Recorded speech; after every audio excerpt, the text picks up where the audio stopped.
can also control the audio layers to create your ideal sound mix. Each track can be turned off, lowered, or raised depending on your personal preference. It's like having a personal composer arranging a perfect movie-style soundtrack for your book. With Book Track, reading isn't just words on a page. It's a truly sensory experience, making it easy for Nathan to get wrapped up in a good story. Good read? Reading never sounded so good. Okay. Book Track, hear the future of reading. That's real. You thought that was an onion thing? Oh, that's real. You can get it. You can download it. That's sample. Reading isn't just words on a page anymore. I love that. You know, that's what's the problem, right? Okay, gosh, I want to go through the assignment quickly. I do want to get to the newspaper thing. So you had the assignment. You know what the assignment was? Asking about the future of publishing. Catherine is where? Catherine Gordon is not here. Jesse. Yeah, basically talk about how actually one of the most important functions of publishers are that they serve as a mechanism to subsidize and redistribute basically for authors, because initially because by definition publishers they want access to literature. It's not my goal, it's not excludable. So that means that I read a story and I'm access to someone else. So if you aren't going to like go on and incentivize to do so, so you always have to use like self-help to gain self-like a physical book to subsidize authors who are not stories. And without publisher, we won't have incentive to be able to basically get authors to make those stories. So there's a sense here that might happen. What's happened to the music business where bands can't, you know, unless you're a Coldplay or something like that, you can't make enough money just selling the MP3s and so on. So you have to do concerts and so on and so forth. And other fields have also seen this happen. Alexander is also not here. Alexander, sorry. Oh, there you are. Yes, sir.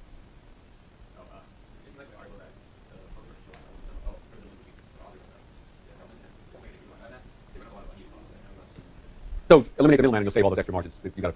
Is the argument. You just why should I pay the distributor his markup and then pay the publisher his markup, the publisher his markup, the distributor his markup, and then the bookstore their markup? Just one markup and I can lower the price. In addition to the fact that the goods themselves cost less to produce. Sure, it's a good argument. Amelia. Yeah. I guess so what I was getting at is that everything can be, in terms of publishers, they can sort of offer something else, maybe in a different industry or different companies or whatnot, that they'll continue to sort of change into just a completely different form themselves, continuing to choose books and like showcase us which ones are popular or other kind of new authors. I think that there's no real way, as you mentioned before, to sort of find things on Amazon. In a similar way that you sort of have it on Amazon. So among other things, what you're suggesting is the functions of the publisher, production, promotion, marketing, advertising, editing, so on and so forth, are going to be disaggregated or separated, and some will go here, some will go there. Are you going to talk about Coase and the theory of the firm and so on in next week? I mean, that would be irrelevant, completely irrelevant. This is Paul's area, but in economics, there's this real question. The economist, what's Coase's first name? Richard Ronald Coase. Why do we have firms? Right? Why don't we just do everything in the market? Why have an organization of people together? We're all going to perform different activities. Why isn't everything outsourced? And that's for economists a basic and difficult question for market theory, about which Paul may or may not talk next time. But economic change and changing the technology instantly affected. I've got a book in production now. It's a small publishing house, part of a larger group in New York that does kind of nonfiction books. They don't have their own production staff. They have a freelance production house that does the production. They do the galleys and so on and so forth, and they don't see any need, so they outsource that. And this is an arrangement that publishers are having to deal with. And you're saying, well, it may just be that this is going to continue. Adam.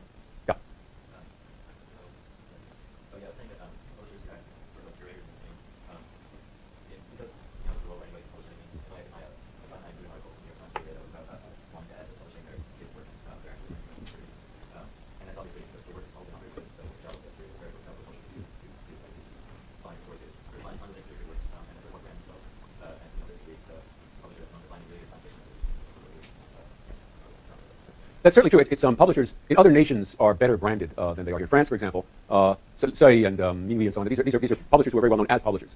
And interestingly, their books all come out with the same. You buy a novel from one of these, if you go to a French bookstore, they all have exactly the same cover with different. In the same way that Golden Books did when you were a kid in the supermarket, that everything looked the same.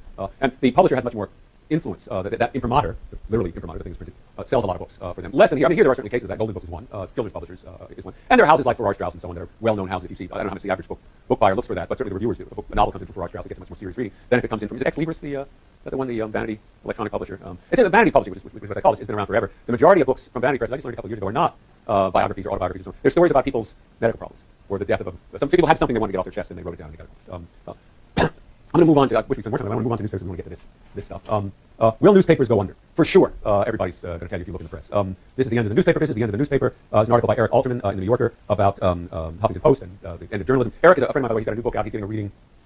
What's this place over on North Side? I can't remember. But Eric Alterman reading Thursday night. He's going to be out here. He writes about the media. He also writes about liberalism and liberal politics for the nation. He's a very good speaker. The newspaper model, putting text on paper, is becoming a dinosaur, like the horse and buggy and so on. That was a figure that appeared in some of the things you wrote about the book, and people are obviously saying the same things about the newspaper. And look, there's a lot of problems facing the newspapers. Classified advertising they used to own.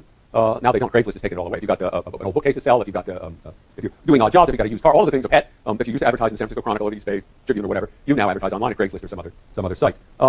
News aggregators of various sorts, people who bring together various kinds of news stories, blogs, various online sources, are the places you go for news, because the newspaper, particularly the print newspaper, you don't get it till the next day. If something happens, you want to know now. You want to know 5 minutes before it happens on your iPhone. National sources, the major. Now, how many people read a newspaper at least 5 days a week? This is including online. I mean, it's okay. How many people read a newspaper at least once a week?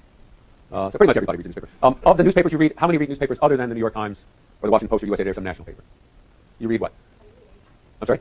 The Australian connection. Yeah, we're asking. We have the age here? Yeah.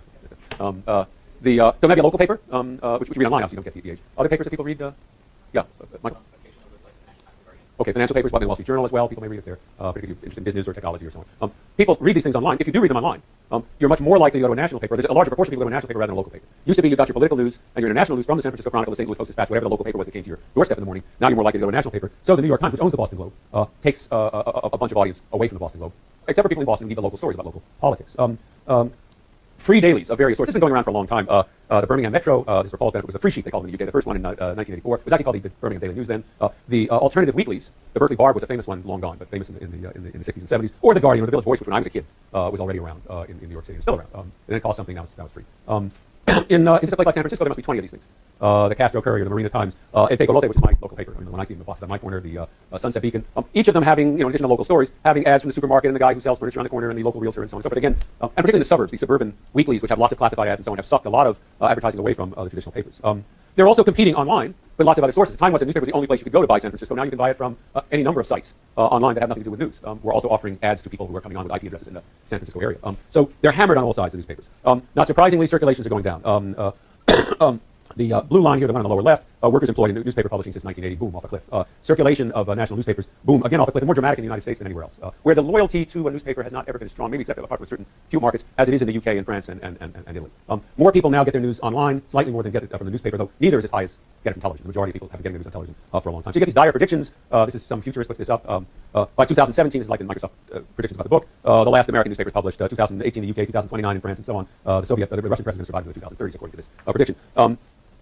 It's actually been a long time coming. It isn't just the internet. Newspaper circulation has been declining since the 1940s in the U.S., partly from television, and partly in New York, for example. It has to do with the decline in the change in the market, fewer industrial jobs, and fewer people riding the subway. That's where you read the newspaper when I was a kid. People read it on the subway. And people just read papers less than they did for all sorts of reasons. People maybe are less interested in the news. Nonetheless, newspapers, even physical newspapers, also have their affordances. A bunch of people in the New York subway, I think. Which one's an out-of-towner? Guy on the left, guy in the middle, the first guy, second guy, third guy, fourth. First guy, hands. Second guy, second guy. Woman on the third woman. And the fourth woman on the last one. You think the third one? Okay.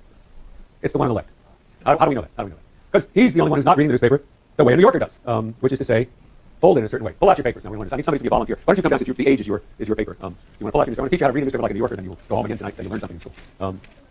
Okay, this is the reason I have the age. I'm going to show you that you're going to do it. The reason I have the age is because it's a real broadsheet, right? The New York Times has gotten smaller, right? This is the way a newspaper used to be when I was growing up, okay? But you can hold up here. Yours are like training models, right? Okay.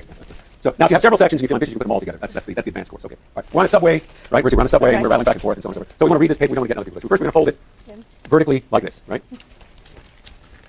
Okay. Okay. Now we're going to fold the bottom up, right? So we can read the story on the. I've lost the knack here. I can see. So we can read the story on the upper left, on the upper right. Okay. All right. Now we're going to flip it down to read the rest of that story. Now we're going to read the rest of what's on the front page. So we flip it over, right, and turn it this way so we can now read the left side of the front page. Looks like it's been fine. Okay. Now we're looking at the bottom, right? Okay. That's the easy part, right? Okay. Let's go back to the lead story on the front page. Right. We read it. Come to the end. It says continued on page 2. Okay. Vertical. The front page. The half of the front page folds over. Right. Now, if it's on the left side of this page, right, which continued, I just fold that up and read it there. If it's on the right side of the page, I have to do something else. Having folded over, I'm going to fold this around and fold it up. Right. Okay. Now you're going to show us being a native speaker of Australian. I got to do this back.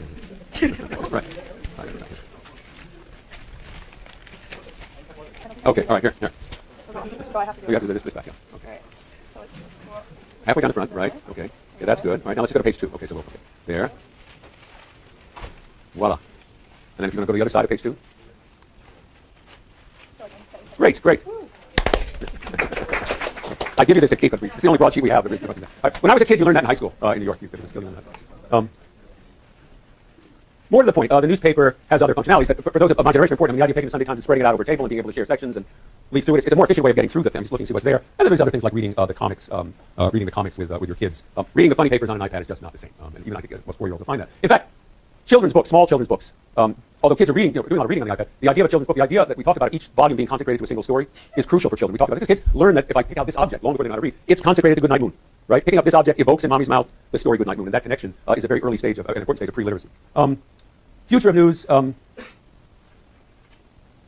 It's hard to know. But the disaggregation we talked about, we'll talk about that now. Future of news is very hard to know. There are a lot of models for So maybe the government will subsidize it. Maybe universities will do it. Who's going to collect the news when everything goes online? Not the bloggers. They're not going to have correspondents sitting in Beijing and Kabul and so on and so forth to bring back these stories. Who's going to pay for that? How's it going to work? Is it going to be who's going to buy newspapers and how? Are they? Are we going to have a model, for example, where I think advertising pays for it? Paywall. You're going to pay a little bit to get the paper. You're going to see some things free, as you have the Wall Street Journal and Barron's, and you'll pay to get regular access. Wall Street Journal and Barron's in a good position to do that because people really want that content about finance. Maybe you'll pay per view. You'll give them a credit card. And every story you'll take 0.3 cents or something off your credit card.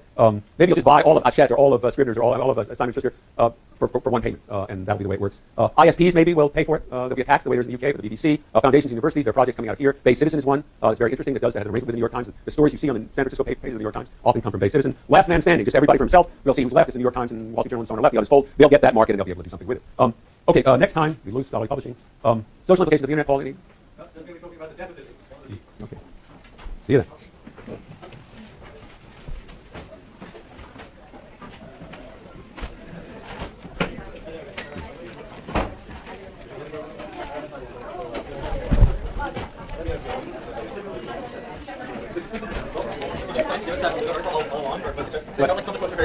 Yeah, that article. We gave that article last year, I thought, and this particular area, things change so fast. You can't use the same reading 2 years in a row. But in this case, everything he said came to pass within a year. And it's, I think, like, especially talking about like the agency model, and some of the quotes about what Apple and Amazon. Right. No, it is crazy. It's crazy that Apple's, the DOJ is going after.